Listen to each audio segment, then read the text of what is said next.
When we look though at like your average cost to maintain a condo versus maintaining a house, the spread isn't quite as large as some people make it out to be. The average 2,000 square foot house costs between $1,400 to almost $8,000 a year to maintain, versus a maintenance fee. If you own a fairly average condo at $500 a month, we're looking at about $6,000 a year for condo maintenance, versus upwards of $8,000 for a house. After we posted our last video, families living in condos, we started getting some, they're actually pretty funny comments. First comment, the person says, "What a terrible life for the kids. No backyard, stuck in a building like China." I don't even know what the last part of that comment is supposed to mean. Number one, your grammar's off. So to all those people who made the comments, check yourself. The house versus condo debate. All right, so after we posted our last video, we had posted it to our various socials. When we put that up on Facebook, oh boy, so we started getting some, they're actually pretty funny comments on Facebook. It's really a topic that seemed to hit a nerve with some people, right? A lot of older demographics especially, they can't wrap their minds around a family potentially living in a condo, so we got a ton of comments. Let's go through a few of them right here. So the first comment is a funny one. So the person says, "What a terrible life for the kids. No backyard, stuck in a building like China." I don't even know what the last part of that comment is supposed to mean, because there's people who live in buildings all over the world. Anyhow, that was a funny comment that we got. Another one, just simple, crappy way to live. Cool. And then another one was, "Advertised family-sized condo, 950 square feet, 3-bedroom, really." Okay, number one, your grammar's off. Number two, 950 square feet is a pretty decent size for a condo. You should try it out. And then a person commented on that one, "Chicken coops, when you sit, your foot touching the TV and flying in the wall's bed." I don't even know what that means. Again, grammar's way off. But it just kind of, again, it goes to show you, when you post something like this, people have this visceral response, right? They don't like the idea for whatever reason. Now, if they actually, most people probably just saw the title of this video and commented, didn't actually watch the video. So a lot of these people, I would go to say, most of them regurgitate the same ideas, that it's living in a cramped space when you don't have a backyard, can't run around and all this stuff, which, we've debunked before. I'll reiterate, most of these condos are located near parks and schools and different places. So if you want outdoor space, yeah, it's shared outdoor space, but you can get it. Not only that, a lot of these places will have terraces and balconies and so on and so forth. So you do have some of your own private space. And not only that, when the person who commented on the square footage, last time I checked, when you live in a house, you are not occupying every last square foot of your house at all times. So, as example, I used to live in a 2,800 square foot house. There were sometimes weeks where I wouldn't touch my basement, for example, where perhaps I would not even set foot in our den, which was set up as our kids' video game room. I wouldn't enter that space at all, sometimes for a week at a time.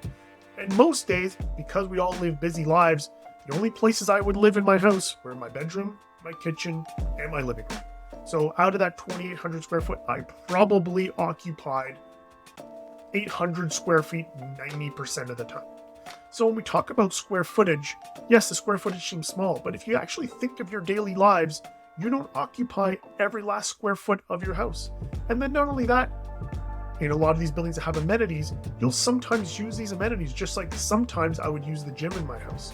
Sometimes I would sit in the den and watch a movie in my house. A lot of condos have a gym, have a TV room, have all these things that you use from time to time, so you can add that to the square footage. So to all those people who made the comments, check yourself. And we will continue this series on houses versus condos, and we will debunk a lot of the myths. So with that said, for this segment of this podcast, we are going to debunk a few of the very basic myths about condos. So let's get back to the basics and let's get an understanding of what a condominium is, right? So a condominium is a building, generally apartment style. Sometimes you'll have townhouses, stacked townhouses. Stacked townhouses are pretty much just small condo buildings. So it's not, instead of a full townhouse where you're getting a full stack from either the ground floor or the basement all the way to the top, generally you'll have like 2 to 3 units stacked on top of one another that look like a townhouse. So that's a stacked townhouse. Other condominiums sometimes you'll get are loft conversions. You have an old factory or an office building that's converted to residential.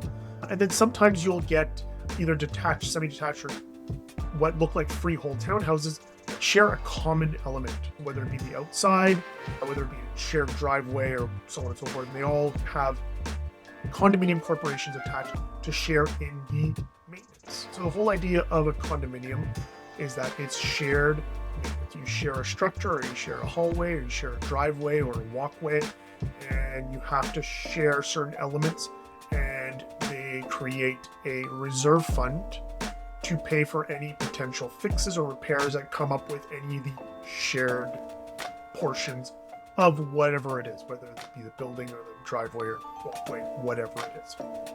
So one of the comments talked about maintenance fees that we had, and people, there was a lot, most of the commentary we had on both on YouTube and Facebook and so on for those maintenance fees. So let's get an understanding of what maintenance fees actually cover. So when we look at the Condominium Authority of Ontario, they define common expenses, maintenance fees, known as maintaining the condo corporation's common elements, contributions to the reserve fund, and paying for important services such as cleaning, building maintenance, condo management. So the reserve fund. So the reserve fund is there to pay for it's pretty much your rainy day fund. If something breaks, you got to fix it, you dip into your reserve fund to fix it. When you look at your cleaning and building maintenance, so that's, again, pretty straightforward. You'll have cleaners, you'll have different trades that maintain different parts of the building, ongoing maintenance items, whether it be servicing the HVAC units, whether it be cleaning the windows, whether it be just the general everyday maintenance of the building, the hallways, the landscaping, so on and so forth. Pretty straightforward in terms of how those fees contribute to your condo fees. So how does the maintenance fee compare to your average house maintenance costs? So let's break it down one by one. So the reserve fund is pretty straightforward. Something happens, something breaks, you have to pay for that. So you pay monthly into a reserve fund to be able to pay for those rainy day items when something breaks. So when you have a house, when something breaks, you pay to fix it. Sometimes you don't pay to fix it, and your house can fall into disrepair. We'll get to that in a minute. Most people, they just pay for fixes as they pop up. Now, I always tell my clients as a realtor that you should be saving money every year for maintenance on your home. Not everyone does it, but you should do it. So those are pretty equal in terms of what it costs to maintain a house versus what it costs to maintain a condo when you break it all down. When we talk about cleaning and building maintenance. So this, when you look at a house versus a condo, in a condo, you're paying for the convenience. Now, in many cases, people who own homes pay people to clean them, pay people to do the yard maintenance, pay people to shovel the snow, pay people to cut the grass, all that kind of stuff. The idea of a condo is that you're paying for that convenience. So it's built in to your maintenance fee. Now, if you pay people for all that already and you own a house, then you understand that can be fairly expensive to pay for all that kind of stuff, especially when you're doing it on a one-off. One house versus a large condo, it's a lot more expensive to pay a maintenance contract on a single house than it is for a large building when you break it down per unit. And the last one is the condo management service. So this again is a convenience fee that you pay in a condo that you may not pay for in a house. However, again, when you break down the condo management service per unit, especially in buildings with more than 100 units, that cost gets broken down a little bit, and it's not that arduous when you really look at it in the overall large picture. So when we look though at like your average cost to maintain a condo versus maintaining a house, I pulled up an article here from the finance expert at the Globe and Mail, Rob Carrick. Everyone who follows Globe and Mail, Rob Carrick is very famous personal finance columnist, and he's usually pretty accurate with a lot of his articles. Yeah, he's not 100% right all the time, and no one is, but he's a pretty good resource. So he actually highlighted here that the average 2,000 square foot house costs between $1,400 to almost $8,000 a year to maintain. So when we look at the average cost to maintain a house at almost upwards of $8,000 versus a maintenance fee. So let's take a maintenance fee on a fairly average condo at $500 a month. We're looking at about $6,000 a year for a condo maintenance versus upwards of $8,000 for a house. Right now, it may not hit that top end at $8,000, but if we were to look at the median, which is I don't know, around $5,000 or so, you're paying a slightly higher convenience fee for a condo for that maintenance fee a year versus a house, which, and this is just home maintenance. This isn't including all the extra convenience things like hiring a cleaner or hiring lawn maintenance, all that kind of stuff, hiring all that out. So that $8,000 doesn't include all that. That's just general maintenance of the house. And we look at the city of Toronto, especially, where a lot of houses are 100+ years old. I'm pretty sure most houses are probably near the top end in that $8,000 range or higher to maintain an old Toronto house that's been around for 100 years. Unless if you had it fully back to the studs renovated recently, your maintenance costs are probably fairly high.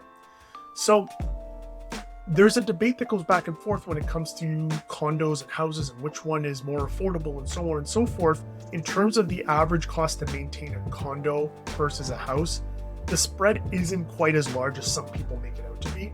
Unless that many of the people screaming out there just don't maintain their house and let it fall into disrepair. But then don't come call me as a real estate agent wanting to sell your house for top dollar when your roof needs fixing and your furnace hasn't been changed in 25 years and your AC hasn't been changed in 15+ years and your walkway's all cracked and so on and so forth. You aren't going to get top dollar for your house if you try to sell it when it looks like that.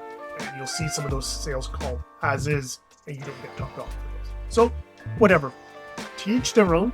But ultimately, the maintenance fees, we can bust that myth today that it really isn't as arduous and high as some people make it out to be. You are, though, paying for a slight convenience with a condo, but that's the whole point of condo life is convenience. As we talked about in our previous video, even the trolls out there who didn't watch the video, you can watch it. You're probably not going to watch this one either. You're probably just going to see the title of this and comment, but hey, comment away. We love it. We love the views, love the clicks. Keep clicking, keep liking, keep commenting. We love it. So that's it. Again, subscribe, like, comment, hit us up. There's a Calendly link below if you want to chat. We'd be more than happy to chat if you want to buy, sell, rent, invest, anything real estate related in Toronto. Even if you just want to chat real estate, hit us up. We'd be more than happy to be your real estate resource here in the city of Toronto. Again, this is Josh, Broker with Sage Real Estate Garrison Collective. Peace out.